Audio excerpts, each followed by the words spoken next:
오늘 말씀은 에스더 4장 1절에서 17절입니다.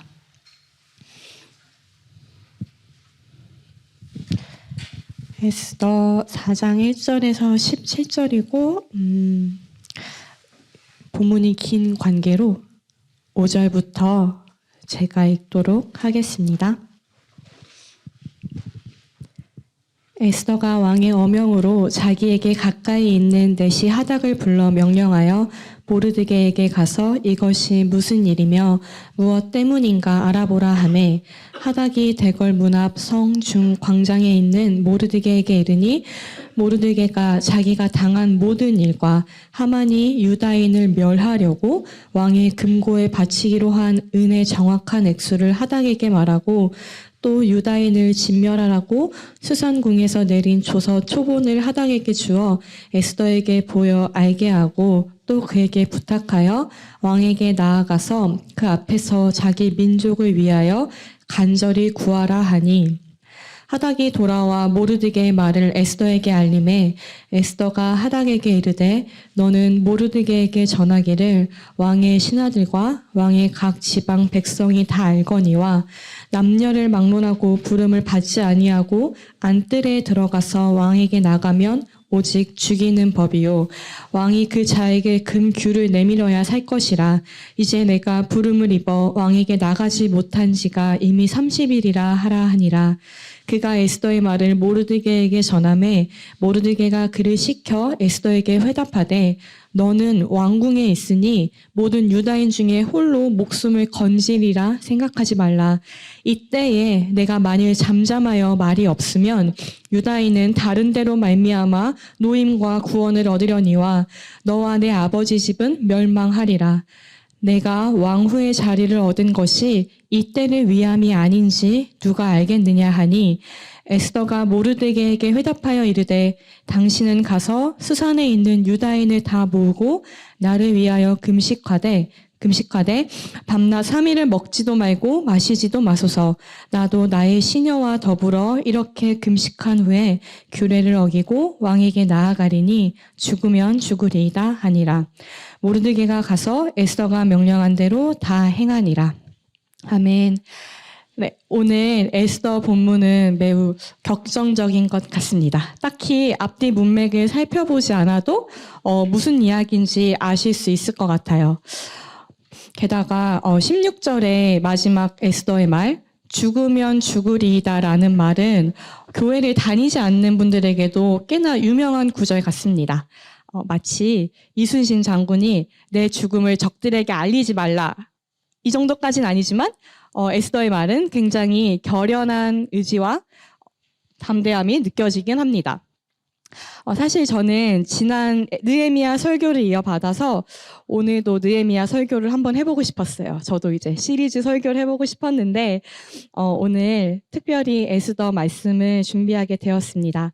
오늘 본문을 통해서 우리를 향한 하나님의 마음을 감히 제가 잘 전달할 수 있기를 바랍니다. 책의 제목에서 알 수 있듯이 에스더는 여성이에요.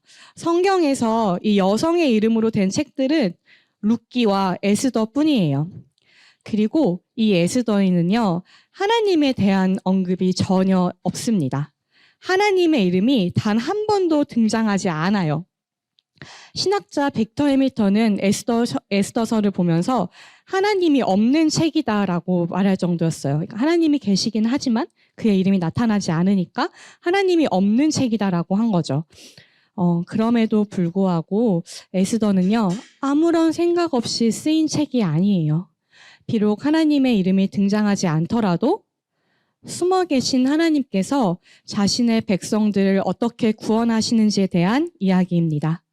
오히려 하나님의 이름이 언급되지 않음에도 불구하고 하나님 없이는 설명되지 않는 일들이 많이 일어나요. 하나님은요, 이 이야기의 뒤편에서 당신의 손길로 구석구석 어루만지시며 사람들을 준비시키시고 모든 일을 다스립니다. 그 일들을 우리가 에스더서를 쭉 살펴보면서 보도록 할게요. 에스더 1장 1절은 이렇게 시작합니다. 이 일은 아하수에로 왕 때에 있었던 일이니 아하수에로는 인도로부터 구스까지 127지방을 다스리는 왕이라. 이 아하수에로 왕은요, 페르시아의 왕입니다. 혹시 크세르크스라고 하면 아실 수 있는 분도 계실 것 같아요. 갑자기 이 페르시아 왕이 나타난 이유는 혹시 느헤미야 설교를 들으신 분이라면 조금 이해하기가 쉬울 것 같아요. 이스라엘 백성들이 바벨론에 의해 멸망하고 이제 바벨론의 포로로 끌려갑니다. 하지만 하나님의 도우심으로 이 바벨론에서 많은 사람들이 예루살렘으로 돌아가요. 하지만 아직 바벨론에 남은 사람들이 있었습니다. 그러니까 고향 예루살렘으로 돌아가지 않고 바벨론에 남은 사람들이 있었어요. 이 바벨론이 나중에 페르시아가 되는 거고, 이 페르시아의 왕 이름이 아하수에로인 것입니다. 방금 읽은 성경에서 알 수 있듯이 이 아하수에로 왕은 인도에서 오늘날 동북 아프리카 이디오피아까지 이르는 127지방을 다스렸다고 해요. 엄청나게 넓은 땅이고요. 아하수에로 왕이 머물던 이 수산궁은 왕이 겨울에만 머물 정도로 아주 훌륭하고 아름다운 별장이었다고 합니다. 이 왕은 또 대단히 사치스러웠다고 해요. 1년의 절반이 되는 180일을 신하들을 위해서 잔치를 열었고요. 이 수산궁에 있는 백성들을 위해서만 7일간 잔치를 엽니다. 이 잔치의 화려함은 성경 1장 6절에서 8절에서 잘 나타나 있는데요. 제가 짧게 요약해서 읽어볼게요. 백색, 녹색, 청색 휘장과 대리석 기둥, 그리고 은고리, 화반석, 백석, 운모석, 각종 보석들입니다. 금잔, 이렇게 엄청 화려한 보물들이 이 잔치에 있었다고 합니다. 그리고 이 잔치의 마지막 날인 7째 날, 아하수에로 왕은 당시 이제 왕후였던 와스디를 불러냅니다. 그리고 이 그녀를 불러내서 왕관을 씌우게 하고 아름다움을 자랑하고 싶어 했어요. 그런데 어찌된 일인지 성경은 말하지 않지만 왕후는 이 명을 거절합니다. 옛날 신학자들은 이 본문을 보고 아마 왕후의 머리에 왕관만 씌우고 알몸인 채로 아름다움을 자랑했을 거라고 해요. 오늘날의 신학자들은 좀 다른 의견도 있지만 이렇게 생각을 해볼 수도 있다고 합니다. 중동의 남성 중심 전통 사회에서 왕후가 감히 왕의 명령을 거절하는 건 도저히 용납될 수 없었던 일이죠. 왕은 불같이 화를 내게 되고 결국 왕위는 쫓겨나 폐위됩니다. 이후 3년이 지나요. 성경에서는 좀 흐름을 빨리 가볼게요. 3년이 지나자 아하수에로 왕은 이 왕후를 폐위한 걸 후회하고 새로운 왕비를 뽑으려고 합니다. 그래서 이 왕의 최측근 신하들은요, 127개의 지방에서 아름다운 처녀들을 다 모으게 돼요. 되게 재밌는 표현이 있는데 에스더 2장 2절은 아리따운 처녀들이라고 번역합니다. 그런데 실제로 히브리어 원문을 보면 진짜 재밌어요. 한번 들어보세요. 너아로트, 베툴로트, 토보트, 마르에라는 뜻인데요. 너아로트는 젊은 여자, 베툴로트는 처녀를 의미하고요. 토보트 마르에는 아름답고 매력적인 외모라는 뜻이에요. 정말 아름답고 매력적인 젊은 남자를 모르는 처녀를 원하는 것이죠. 제가 이걸 보면서 얼마나 아름다워야 이 조건에 부합할 수 있을까 생각을 해봤습니다. 그런데 여기서 우리가 주목해야 할 것은요, 왕후를 대신하는 이 자리의 조건에 굉장히 상세하게 기록되었다는 거예요. 보통 이제 아리따운 우리말 성경처럼 아리따운 처녀들이라고 해도 되겠지만 히브리어는 젊은 여자, 처녀, 아름답고 매력적인 외모 이렇게 구체적으로 기록을 하고 있어요. 이것은 이 자리가 얼마나 중요한 자리가 될 것인지, 이 역할을 맡게 되는 여인이 얼마나 중요한지를 암시하는 장치입니다. 그리고 2장 5절에서야 드디어 이 책의 주인공이 소개됩니다. 제가 읽어보도록 할게요. 에스더 2장 5절에서 7절입니다. 도성 수산에 한 유다인이 있으니 이름은 모르드게라. 그는 베냐민 자손이니 기스의 증손이요 시므이의 손자요 야일의 아들이라. 전에 바벨론 왕 느부갓네살이 예루살렘에서 유다 왕 여고냐와 백성을 사로잡아 갈 때에 모르드게도 함께 사로잡혔더라. 그의 삼촌의 딸 하다사 곧 에스더는 부모가 없었으나 용모가 곱고 아리따운 처녀라. 그의 부모가 죽은 후에 모르드게가 자기 딸같이 양육하더라. 모르드게와 에스더는 사촌지간이었습니다. 그리고 모르드게는 에스더를 딸처럼 기르죠. 그리고 우리가 방금 살펴본 대로 이 에스더는 아리따운 처녀를 찾는 일에 끌려가게 됩니다. 자신의 의지가 아니라 외모로 인해서 끌려가게 돼요. 그리고 그곳에서 에스더는 헤게라는 궁중의 신하를 만나게 됩니다. 그리고 이 헤게는요, 에스더를 굉장히 좋게 보고 은혜를 베풀었다고 해요. 헤게의 눈에 좋았다는 의미는 왕의 눈에도 좋을 것이라는 암시를 우리에게 줍니다. 왕을 잘 알고 있는 헤게가 볼 때 이 에스더는 왕이 선택할 만한 여자군 이렇게 느껴졌다는 것이지요. 특히나 에스더는 은혜를 얻습니다. 여기서 은혜라고 쓰인 단어는요, 구약에서 굉장히 중요한 단어입니다. 바로 헤세드예요. 이 헤세드라는 단어는 여호와 하나님께서 백성들을 향하여 끊임없이 사랑과 친절과 신실함을 베풀 때마다 사용되는 단어였어요.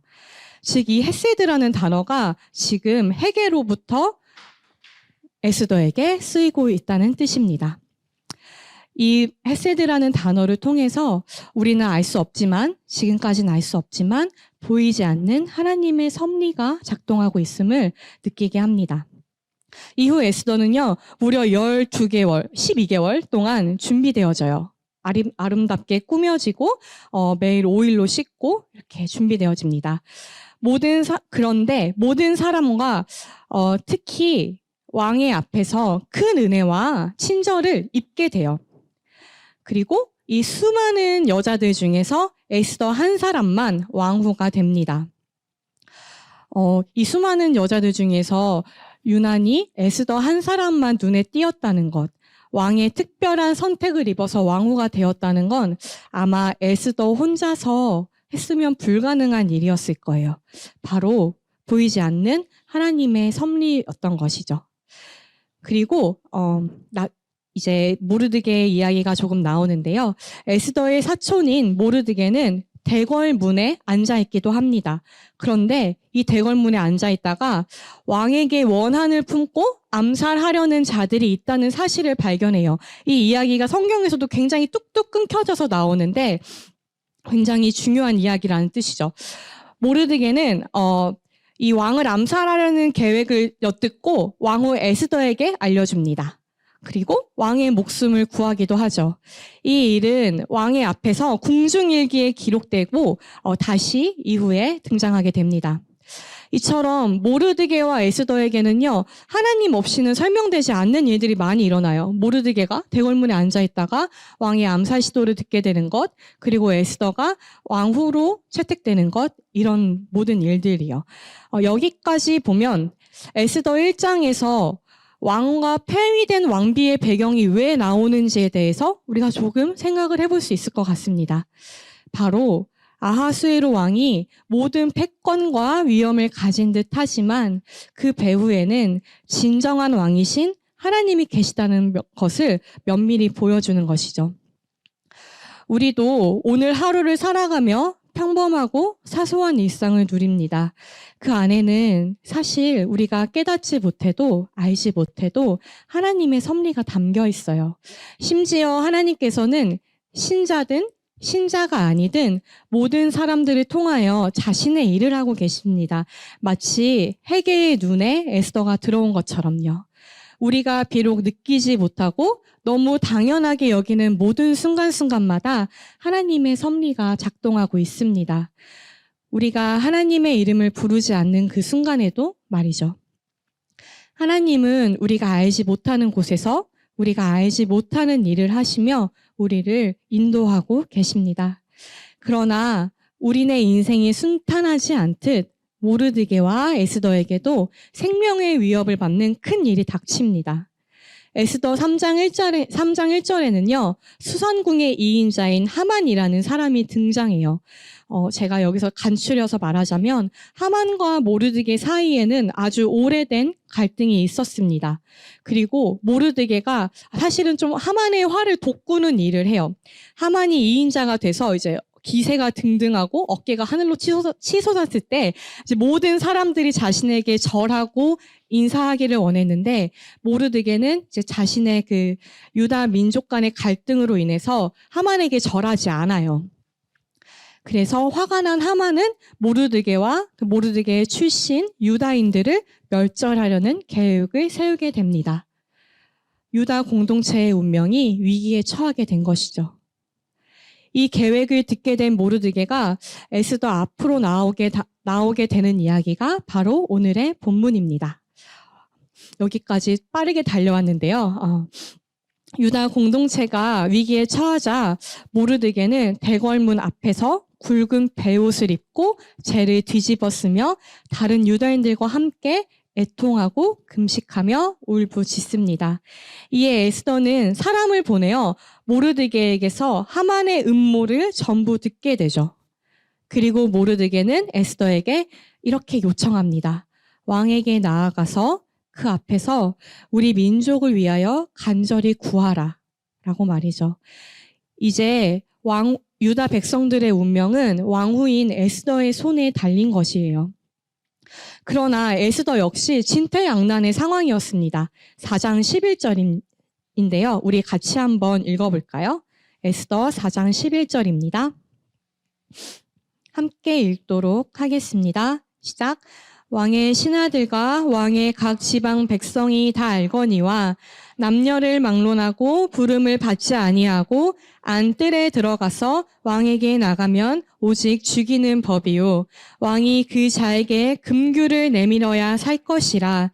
이제 내가 부름을 입어 왕에게 나가지 못한 지가 이미 30일이라 하니라. 에스더의 말로 보면 왕이 부르지도 않았는데 왕 앞에 나아갈 수 없다는 거예요. 왕을 만나기 위해서는 왕이 원해서 부를 때 왕이 미리 약속을 잡은 상태여야지만 볼 수 있었습니다. 만약에 왕이 부르지도 않았는데 왕 앞으로 나아가게 되면 에스더는 죽음을 당할 수도 있는 거예요. 하지만 왕이 그 금규를 내민다면 살게 되겠지요. 여기서 말하는 금규는 이제 지팡인데요. 쭉 지팡이고 맨 위에 구슬같이 동그란 금이 달려있는 거예요. 네. 그런데 왕이 에스더를 부르지 않은 지가 무려 한 달이나 되었다고 합니다. 에스더는 왕이 자신을 언제 부를지 알 수도 없었고 부르지도 않았는데 찾아갔다가는 까딱하면 죽을 수도 있는 상황이었죠. 이 말을 들은 모르드게가 에스더에게 답합니다. 4장 13절인데요. 제가 읽어보도록 하겠습니다. 모르드게가 그를 시켜 에스더에게 회답하되 너는 왕궁에 있으니 모든 유다인 중에 홀로 목숨을 건지리라 생각하지 말라. 에스더가 행동하지 않는다면 유다 민족뿐만이 아니라 유다 출신인 에스더까지도 목숨이 위험할 수 있다고 말하고 있는 거죠. 그런데 여기서 모르드게는 더 놀라운 말을 합니다. 14절이에요. 제가 읽어보도록 하겠습니다. 이때에 내가 만일 잠잠하여 말이 없으면 유다인은 다른 데로 말미암아 노임과 구원을 얻으려니와 너와 내 아버지 집은 멸망하리라. 내가 왕후의 자리를 얻은 것이 이때를 위함이 아닌지 누가 알겠느냐 하니.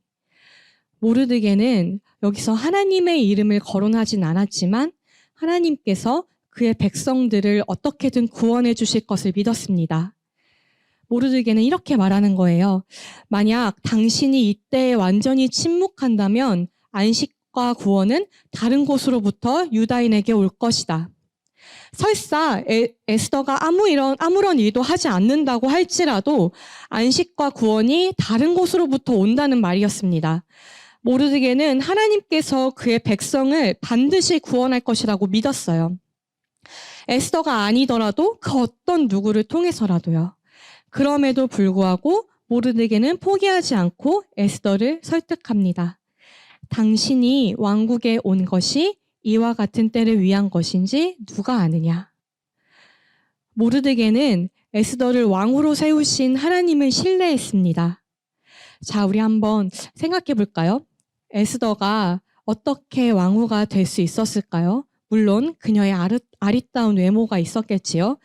하지만 이 페르시아 제국의 명문 가정 출신도 아니고 유다인인 에스더가 어떻게 페르시아 제국의 왕후가 될 수 있었을까요? 앞서 폐위된 왕후 와스디는 왕의 명령을 거절함으로써 왕후의 자리에서 물러나야 했습니다. 그리고 새로운 왕후가 필요했던 거지요. 그리고 궁녀를 주관하는 헤게라는 사람은 에스더에게 은혜를 베풀어 주기까지 했습니다. 전국 각지에서 수백 명의 처녀들이 모였을 텐데 딱 한 사람, 에스더가 헤게의 눈에 띄었던 거죠. 그 수많은 사람들 중에서 어떻게 에스더만 은혜를 얻을 수 있었을까요? 드디어 왕 앞으로 나아갔을 때도 왕은 수많은 후궁들 중에서 에스더를 가장 사랑했습니다. 에스더는 왕으로부터 은혜와 사랑을 얻는 유일한 여자가 되어 왕후가 되었습니다. 왜 하필 에스더가 선택을 받은 것일까요? 1장부터 시작된 이 이야기는요, 4장 14절에서 해결됩니다. 바로 모르드게의 이 질문을 통해서요.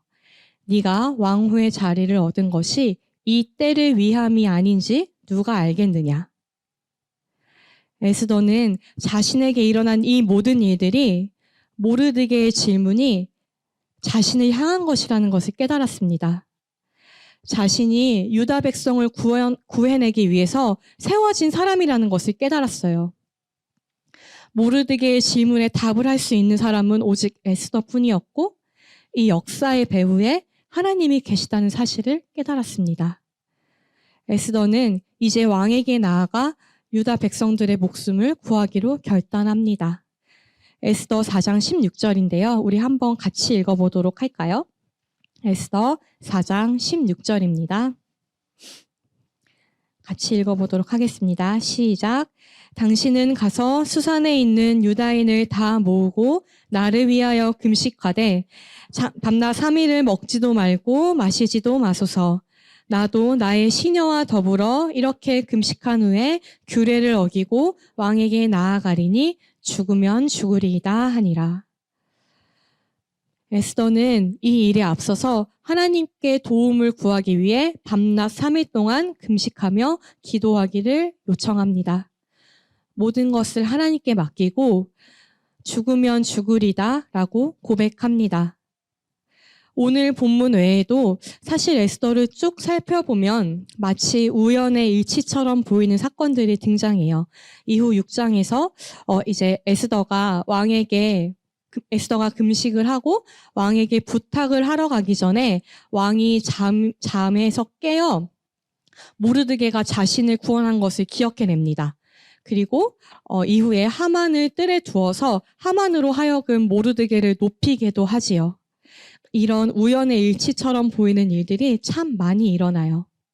그리고 결국 모르드게와 에스더, 이 유다 공동체는 이후에 보면 사건의 반전을 통해서 하만을 비롯한 대적들의 손에서 구원을 받고 기뻐하게 됩니다. 그러나 이 모든 일련의 사건들 중에서 하나님의 이름은 끝까지 나타나지가 않아요. 그저 기적적인 일들로 치부하거나 우리는 우연의 일치로 돌릴 수 있습니다. 오늘날 많은 사람들이 운이 좋았어 라고 말하듯이요.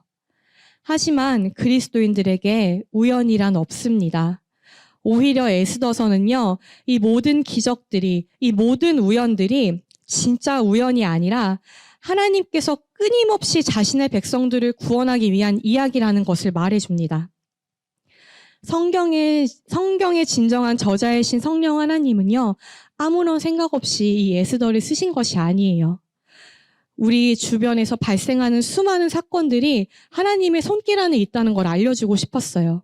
비록 하나님의 이름이 드러나지 않고 내가 살아가는 세상이, 이 세계가 하나님이 없다고 주장하고 나조차도 때로는 이런 나에게 주어진 상황과 환경을 이해할 수 없어 하나님이 없다고 느껴질 때라도 하나님의 손길 안에 있다는 걸 말해주고 싶었습니다. 에스더서는요, 오히려 하나님의 이름을 말하려다가도 침묵하는 책이에요. 의도적으로 하나님의 개입을 말하지 않아요. 우리가 하나님이 없다고 느껴질 때, 하나님이 내 삶에서 일하고 있는 거 맞아? 라고 의문이 들 때, 그때 이 에스더서를 보라고, 이 에스더서를 읽고 하나님의 일하심을 알라고 이 책이 쓰여진 것입니다. 보이지 않아도, 들리지 않아도, 아무도 말해주는 사람이 없어도 하나님께서 자신의 백성들과 함께 하시고 일하고 계신다는 사실을 이 에스더서는 계속 말해주고 싶었어요. 하나님께서 항상 우리와 함께 하시며 이 모든 역사를 주관하고 계신다. 이걸 성경은 계속 우리에게 말하고 싶어 합니다. 우리가 아무런 체험을 하지 못하는 그때, 인생이 너무 애매모호하고 회색빛에 있는 것 같을 때, 위기의 순간에 하나님이 없다고 느껴질 때 믿음을 잃지 말라고 우리에게 말하고 있습니다. 물론 하나님이 내 인생을 주관하신다는 사실이 깨닫기 참 어려워요. 힘들어요. 늘 은혜는 뒤돌아봐야 깨닫습니다. 제 인생에서도 하나님께서 얼마나 오래 참아주시고 기다려주셨는지 모르겠어요. 하나님은 제게 있어서 언제나 기다려주시는 분이셨습니다. 인생이 너무나 불분명하고 희미하고 회색빛이어서 어려워서 하나님을 떠나고 싶을 때 저를 언제나 꼭 붙잡고 믿음에 굳게 서야 한다고 말씀해 주셨어요. 바로 이 성경을 통해서요. 하나님을 통해서, 하나님의 사람들을 통해서, 이 공동체를 통해서 언제나 저에게 하나님의 섭리에 대해서 말씀해 주셨습니다. 하나님께서는요, 이 에스더라는 한 사람을 세우고 하만이라는 대적의 손에서 유다 백성의 생명을 구해내십니다. 에스더는 자신이 왕후라는 그 권위와 평안, 안정을 모두 다 내려놓고 죽으면 죽으리라 라는 고백으로 자신의 공동체를 위해서 하나님의 인도하심에 순종해요. 그리고 아하수에로 왕에게 나아가 자신의 공동체를 위하여 목숨을 걸고 중재자의 역할을 해냅니다. 자, 그렇다면 죄인인 우리를 구원하기 위해 하나님께서 오랫동안 준비하시고 계획하신 그 한 사람은 누구일까요?